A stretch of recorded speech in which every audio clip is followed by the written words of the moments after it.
My name is Wendy Potomsky, and I'm the managing partner and owner of Retake Furniture Rentals.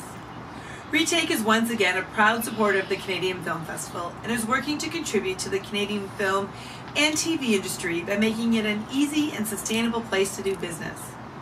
Retake understands the importance of set design and the dynamic nature of the film and TV industry, which is why we created a company to specifically support Canadian filmmakers.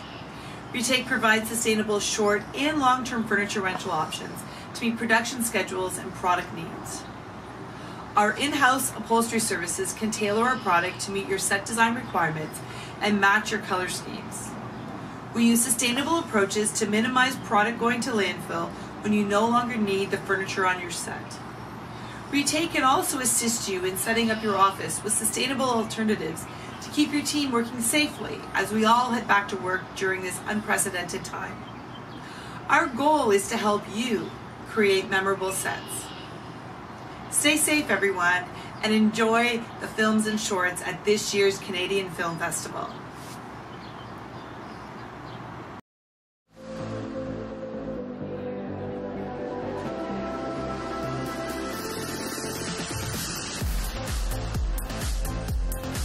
Just sit there, bask in the euphoria.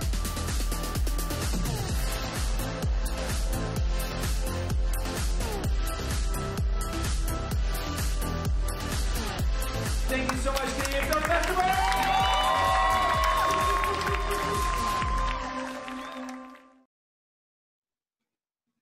Welcome, everybody. Welcome to the Canadian Film Fest Q&A for this evening's screening. I'm Bern Euler. I'm the festival director. Over there, or over there, whichever way we're looking at it, that's Ashley Rains, my co-programmer for the CFF. Hi, and everyone. we want to welcome you to our Q&A today. Right, Ash? Yes, thank you everyone for tuning in to Super Channel Fuse to see our second night of screenings. And I want to say a very warm welcome to our short filmmakers, the team from The Bear and the Beekeeper. Can everyone say hi and introduce yourselves to our audience? Yes. Christina, you want to start? Sure. I'm Christina. I'm the writer and director. Cool. And I'm Andy. I shot, edited, and did the visual effects for the film. And I'm Steven. I'm the producer on the film. Awesome. Great to have you guys on board. And thank you. That was just a beautiful short. It's funny because, I mean, I haven't seen the short for like 5 or 6 months when I first saw it, when you guys submitted it. And it tugged at the heartstrings again, and I forgot it was going to do that. and thank you. It was a really, really touching movie. And even watching it like 5 months ago or 6 months ago when we programmed it, Bern, and now rewatching it in light of what's going on in the world, it felt even more thematically appropriate and relevant to current events. But this film was based on a true story. Is that right, Christina? Yeah, so it's based on a news article I read about a beekeeper who I guess successfully kept a bear away from his hives by blasting lights and loud music. And I just thought that was such a striking and like fun visual to explore. And then that's kind of where the story came from. And that's what really tugged at my heart, was how when he finally brings the gun out, he's about to confront the antagonist, this big bear, and it misfires twice. So for me, there's like this little sense of supernatural even. And then when he changed his tactics and resorted to, he just resorted to basically love and brightness in the darkness, and that's what kept that the bear away. It was such a great way to show somebody not getting over, but coming to terms with the loss of a loved one. And am I on track? Yeah, totally. It was kind of nerve-wracking making it because it's so silent and quiet that it took a lot of finessing to really be able to shape the story in a way where those sort of metaphors would come through. But well, they certainly did. And the bear, right, Ash? Yes. I was like, how did they train a bear? Yeah. It was seamless. Who was the bear wrangler on set? I'll let Andy take this one. The bear was just stock footage that we had like sourced. We knew going into it we wouldn't be able to get a bear, and so when Christina like told me about the idea, it was like, "Can you put a bear in this movie?" And at first I was like, "There's no way." And then the more we thought about it, we built like a process where we kind of collected the stock footage that we wanted to use before we went out and shot it, and then shot our plates to match. And that helped make things a little bit more seamless because we knew what coverage we needed to be able to successfully put the bear into the film. Wow, it was, and it was absolutely seamless. So well done, Andy. That was great. That was great. So so even from the beginning of this, Christina, you get the story idea, and then is it like, who's your initial team? Did you get Stephen right away, or were there other people involved first? How what's the genesis of that team? Well, the three of us have worked together all throughout film school, and then we did one really short after graduating, and this was kind of like our biggest undertaking so far. But we've done a sci-fi together, so I think they're a little bit used to my like wild ideas.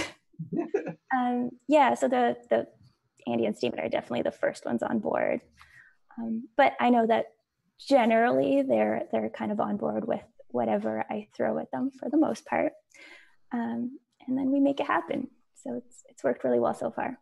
Stephen, is that right, or are you like say that's too wild? We have no budget.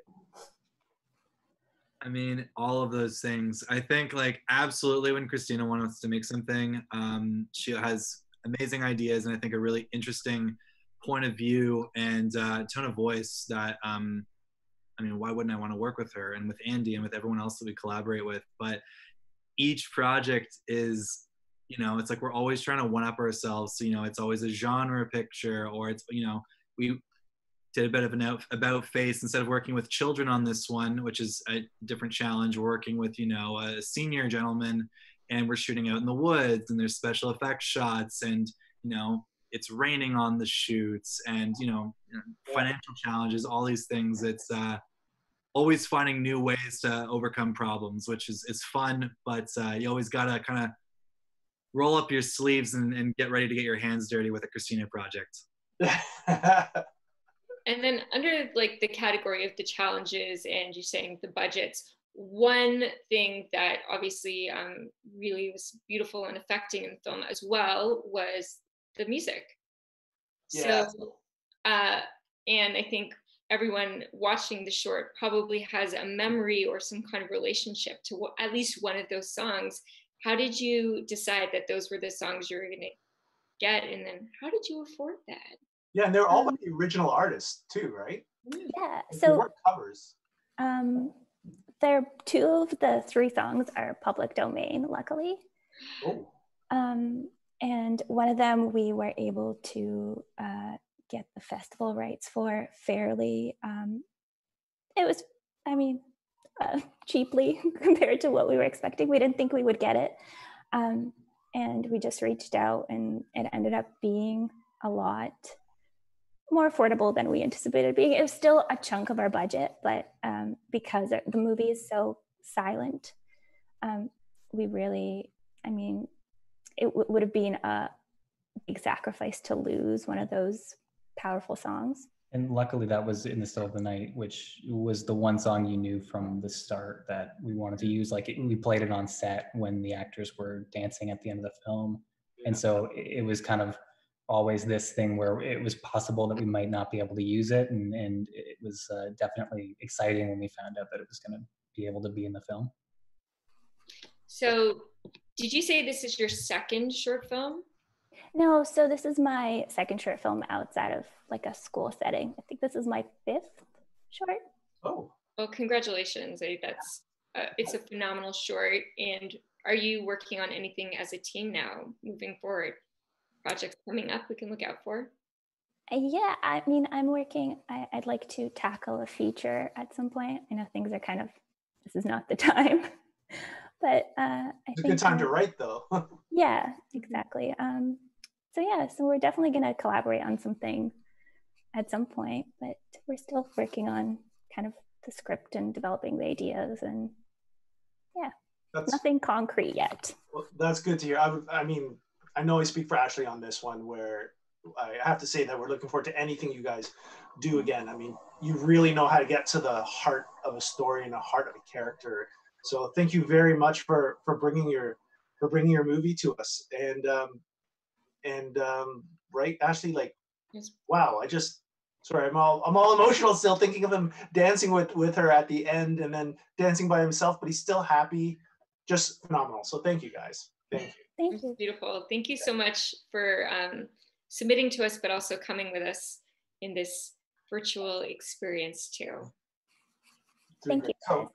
So listen, and I want to thank everybody watching, and I want to let everybody know that we're going to be bringing on our feature filmmakers in just a moment. So stay tuned. We'll be right back.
How's this gonna work?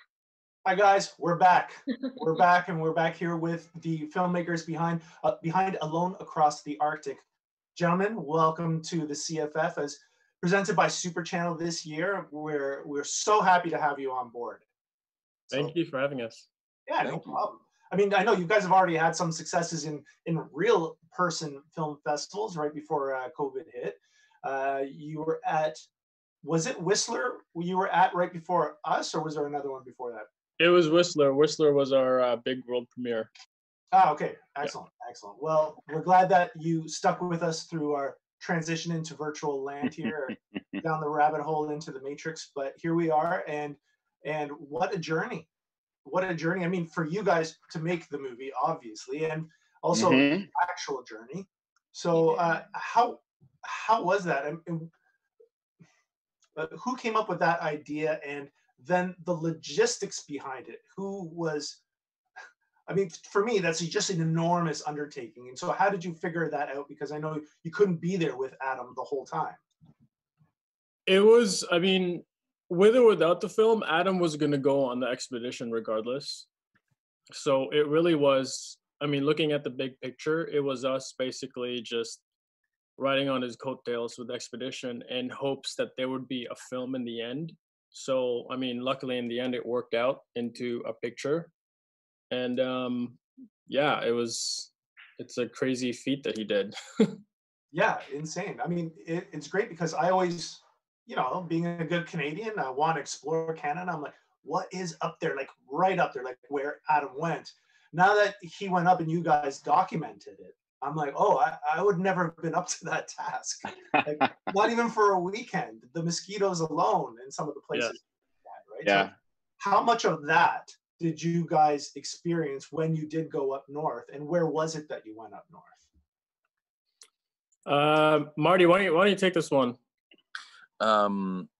We went up to for the first leg. We went up to Yukon and Whitehorse, and thankfully, when we got there, somebody told us that we were very, very lucky, because when we got there and arrived, it was the end of May, and the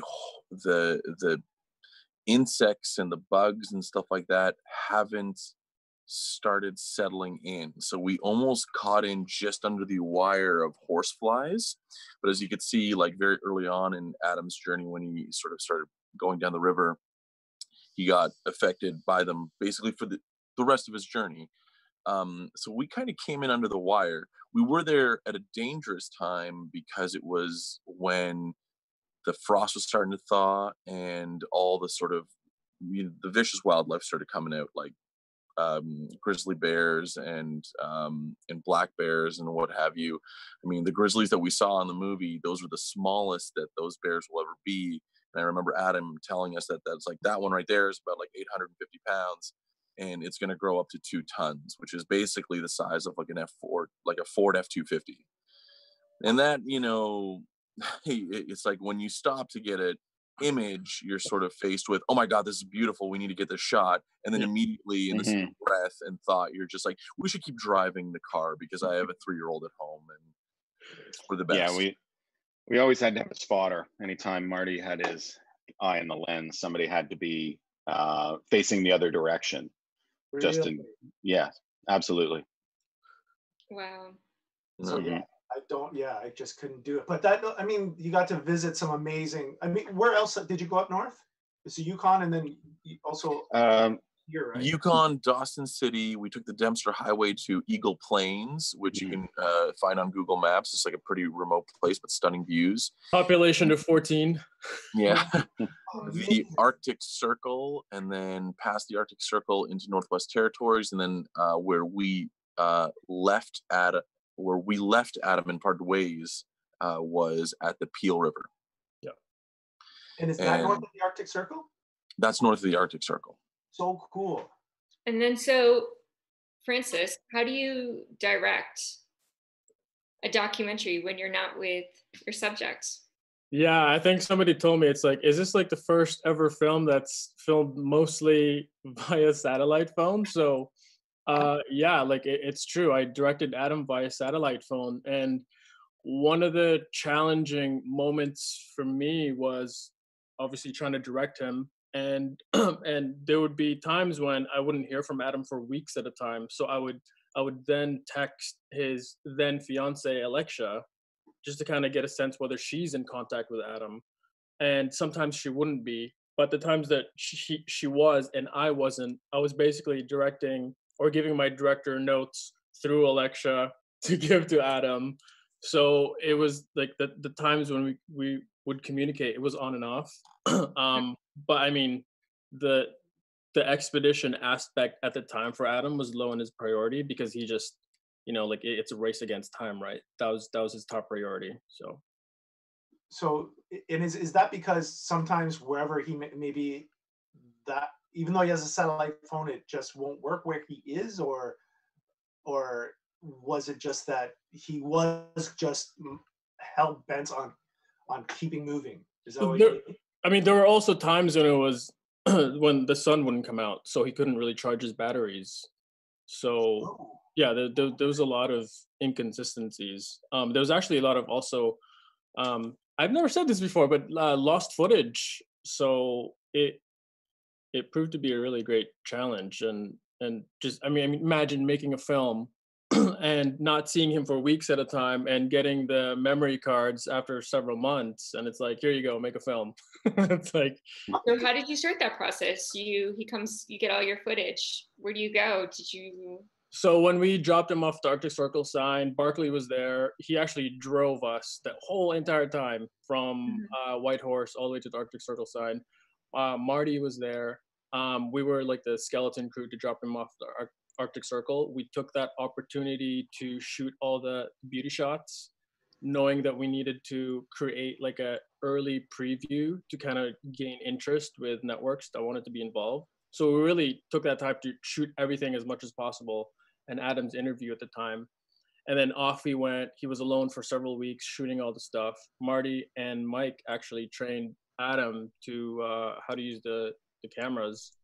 And then, well, what did you give him? Yeah, here's a two-parter, because also Liz from Twitter is asking how much raw footage did he give you by the end of it all that you had to sift through, and also what kind of cameras did you give him? So in terms of footage, I'll answer that one first. Big picture wise, at the end, I ended up with about 10 terabytes of footage. in multiple different hard drives. But yeah, in terms of camera, I'll let Mike and Marty answer the camera. Yeah, for camera, we went through a ton of different cameras trying to figure out what would be good for him that would have small batteries. Batteries would last a long time. It wouldn't eat up too much footage, but it would be a good quality of footage. And we worked out basically if we wanted him to average like an hour of shooting a day. I forget what our notes ended up being, but we worked out the shooting ratio that we wanted, how much we wanted him to shoot for us, and then packed that many cards in there to say know that he's not going to run out of cards. And tried to make as best a system as we could that would he could throw shot cards into, know where his unshot cards are, be able to charge batteries. So we had an AX100 Sony camera, ended up being the main camera he used, and then I think it was either a GoPro Hero 4 or 5 at the time. And then quite a few batteries and cards to go along with those. So we tried to keep it as small as possible because obviously he's carrying a ton of gear. So it was a challenge to figure out what works with that. There's a myriad of options out there. But what it came down to was like this insane restriction, which we never got as filmmakers, which was I'm only taking 4.5 or 5.5 pounds of camera gear. What cocktail of GoPro and like prosumer camera you're going to give us is up to you guys, but this is your restriction. So it's like we never had like, usually it's a resolution versus like rental kind of like budget restriction. This is a weight restriction, which was like insane. But Mike figured out all the brain surgery between like how long batteries should last, and then came out with one, especially usability, right? Like this is not necessarily a technical person, so to be able to like flip the image around so he can see himself, like all those like little kind of consumery bits kind of really mattered, right? We basically set it up where you turn the camera on and it will guaranteed get us usable footage, not overexposed, not underexposed. Sound is guaranteed to work every single time. So it was process to get to we had also measured out that if he forgot to turn off the camera, so if he left the camera on the entire time and he just like closed the flip out screen, there was like an auto power off.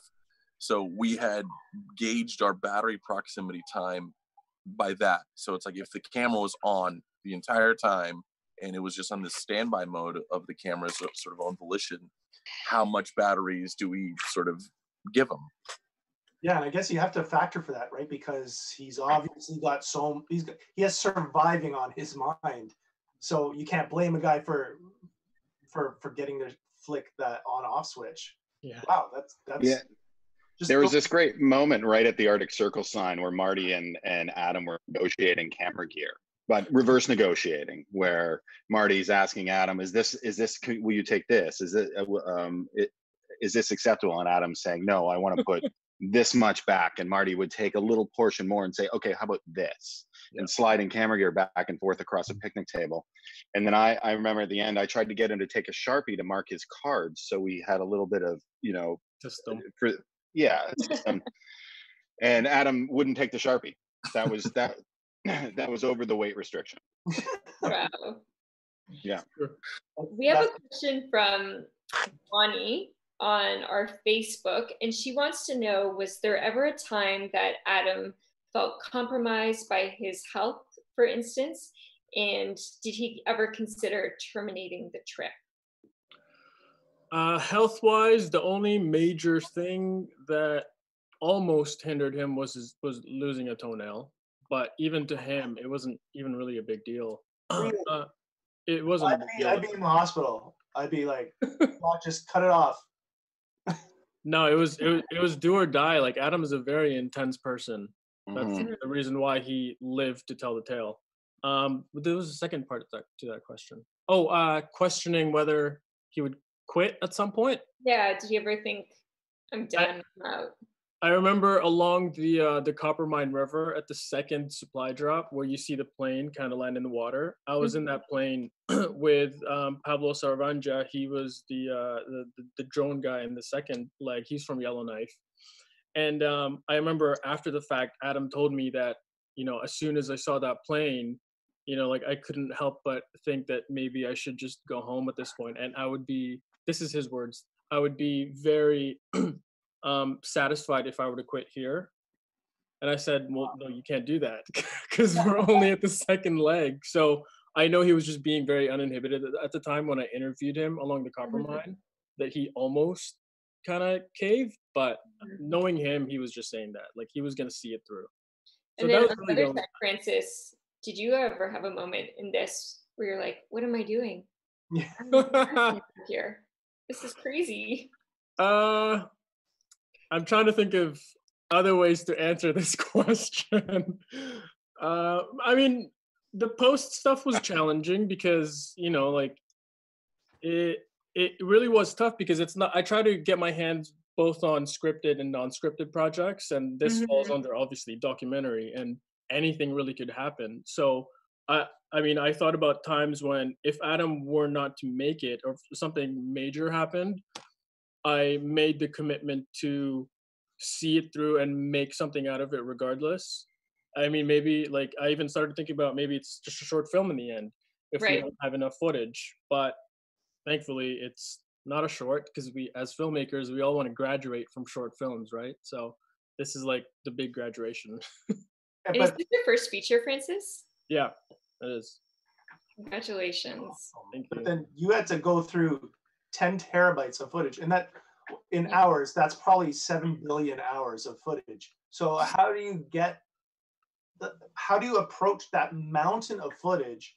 Do you already have a bit of a story in mind? Or yeah, I mean, much like Adam in how he attacked the expedition, it was, you know, 1 foot at a time, 1 step at a time, 1 day at a time. If like I didn't really look at it as like a big gigantic thing in the beginning, I was doing it from, you know, like the beginning, which is the interviews that we shot. Mike shot all the interview stuff with his buddies in the beginning. Started with that, and then the stuff that Marty shot in the first leg, you know, I went on from that, and then the second leg. So I took it little by little, and it was an assembly of footage in the beginning. But I mean, thankfully, we have strong enough supplementary footage that made it into a film. But in terms of, there was another part to that question.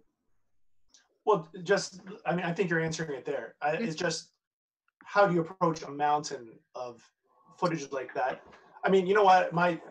I've worked, I've had tons of jobs as an editor myself, and every single project I start, even if it was a tiny little corporate video, I look at all the footage, I'm like, oh my God, okay.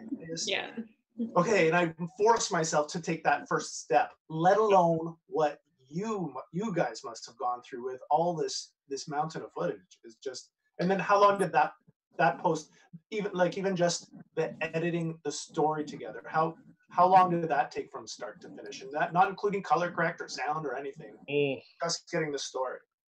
You had a first edit pretty fast, I remember being like, oh my God, that's fast. And you know what? I mean, I love seeing the Arctic and the landscape and all that stuff, but the best part for me is sitting in the dark in my editing cave right here, looking at all the edit. Like it's like that's when I really have fun with it.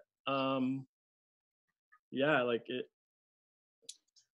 I mean, there was this movie, I would say, like, is a really big on the screen. It's a testament to sort of like Francis's editing capabilities as well.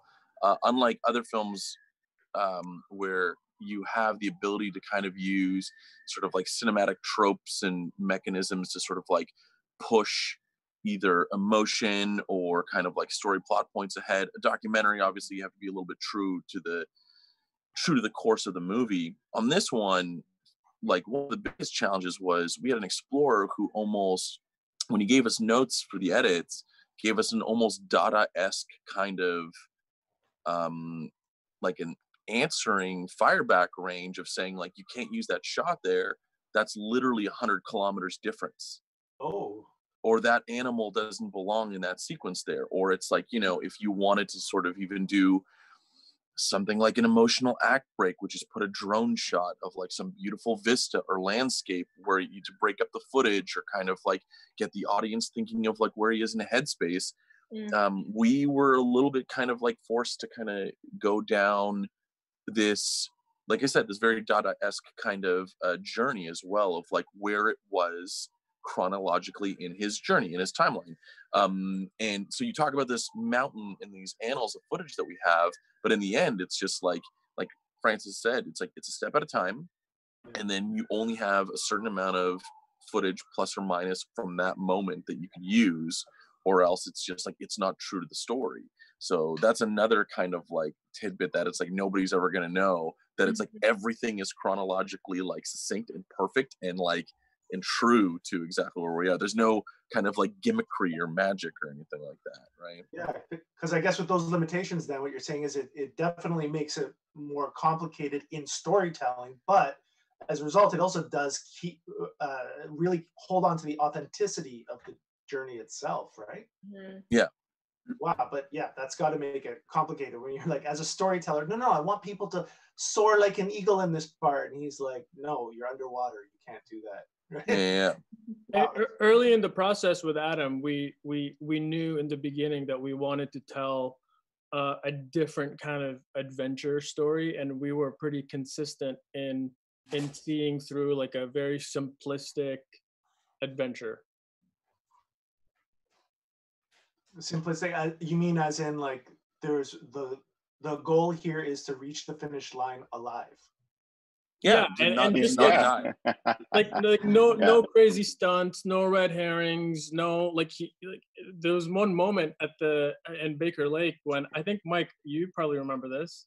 Remember when I was telling Adam, it's like, you know what, just this is after he finished the trek, and we stayed an extra day in Baker Lake to do press stuff, and I told him like, Adam, I think you should try and going up that mountain. We'll shoot you and like just like let out a scream. This is me trying to exercise my directorial hat. Yeah. And he was like, no, I'm not gonna do that. That's not my style. I'm like, yeah, but just give it to me, because I know in the editing room I might use it, I might not. So there was a lot of that. And how was that like too, just visiting small Canadian towns that you don't get that fantastic opportunity to visit? And how was that like, whether it's, you know, the landscape and the people and just the general experiences? How was that like for you guys? I didn't know at the time that Baker Lake is the geographical center of Canada, so that was an interesting fact. It was a cool little town and like amazing views there, like especially when we were there. It was that overcast day, but I remember that one photo we had of him standing up on that high part of the plains there, and it's just like gradients of color, so much more than you'd ever imagine up there. But it was like reds and blues and greens and yellows everywhere, and it was just like a rainbow, but not what you would think there. It was such a cool thing for what I expected from Baker Lake. I'm more of a studio DP, so unless there's like an espresso machine with a double boiler, then it's really hard for me to kind of like, you know, want to be involved.